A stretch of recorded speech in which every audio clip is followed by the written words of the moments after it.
బెల్లం ముక్క నోట్లో వేసుకున్న ఉల్తూ సింధూరం బొట్టు పెట్టుకొని మంగళవారం పని మీద వెళ్ళినట్లయితే అదృష్టం బాగా కలిసి వస్తుంది.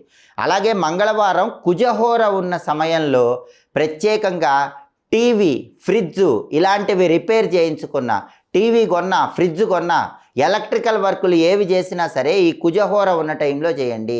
ఆ ఎలక్ట్రికల్ వర్క్స్ 100% సక్సెస్ అవుతాయి. టీవీలు, ఫ్రిడ్జ్లు, ఎలక్ట్రికల్ ఐటమ్ ఏది కొనాలన్నా మంగళవారం రోజు ఈ కుజహోర ఉన్న టైముల్లో కొనుక్కుంటే ఆ ఐటమ్స్ కొనటం వల్ల ఎలాంటి ఇబ్బందులు రావు. ఏ పనులు చేయాలో ఆ పనులు చేయండి. గ్రూప్ యాక్టివిటీస్ మాత్రం మంగళవారం చేయకండి. విశేషమైన శుభ ఫలితాలు సిద్ధింపజేసుకోండి. పరిహార శాస్త్రంలో ఉప్పుకి విశేషమైన ప్రాధాన్యత ఉంది. ఉప్పు కుండను ఉపయోగించి అనవసరమైనటువంటి ఖర్చులు, అప్పుల బాధల నుంచి ఎలా బయటపడచ్చో ఈ వీడియోలో మనం పరిశీలిద్దాం. సహజంగా అందరూ డబ్బులు సంపాదించినప్పుడు